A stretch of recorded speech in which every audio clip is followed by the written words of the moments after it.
All right, thank you guys so much for having me. My name is Rebekah Lentz, and I'm the Development Director at Texas Right to Life.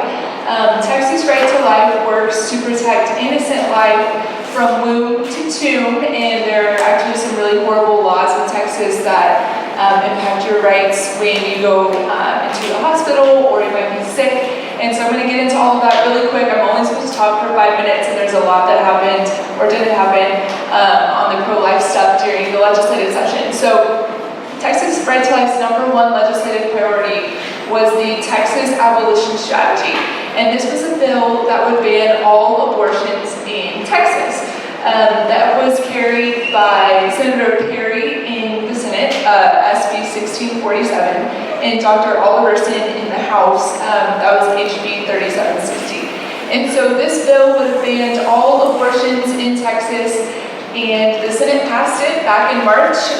The House kind of dragged their feet and eventually passed it out of the House committee, and then the bill died in Calendars Committee, which is kind of a common theme that if you follow the legislative session, a lot of conservative priorities died in the Calendars Committee.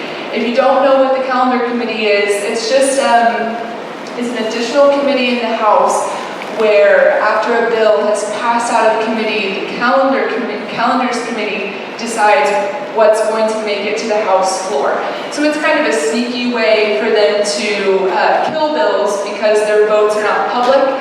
It's not public on how they decide what's going to make it to the floor. So the Texas Abolition Strategy died in the House Calendars Committee. But we did have one good victory in the House, or in the session on abortion, and that was the passage of the Texas Heartbeat Act.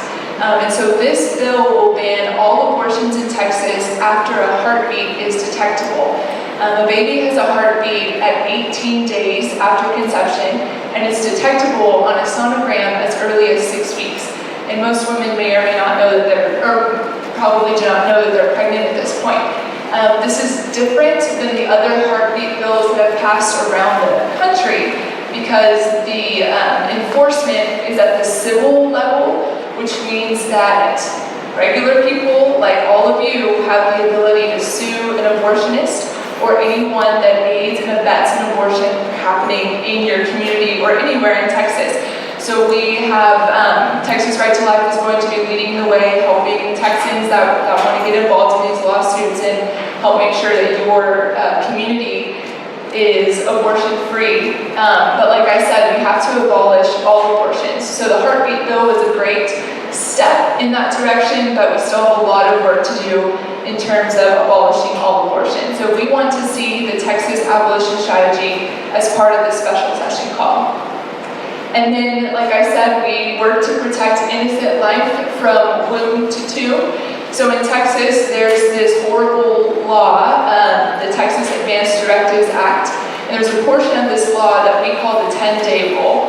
And what this does is give doctors and hospitals permission to withdraw basic life-sustaining treatment from you or your loved one, regardless of your wishes. So they can pull the plug on you if you're conscious. They can rule against anything that you have written down legally, any kind of will that you might have. The doctors and hospitals can override that because of this rule, because of this law. And so Texas, this is the worst law in the country, and Texas Right to Life wants to remove that 10-day clock. We want to have patients work with the doctors and hospitals to find a transfer together if the doctor or the hospital no longer wishes to treat that patient. And so what we want to do is just remove that clock and hopefully find another hospital that will continue to care for that patient. And this bill was carried in the Senate by Senator Brian Hughes and Tan Parker in the House.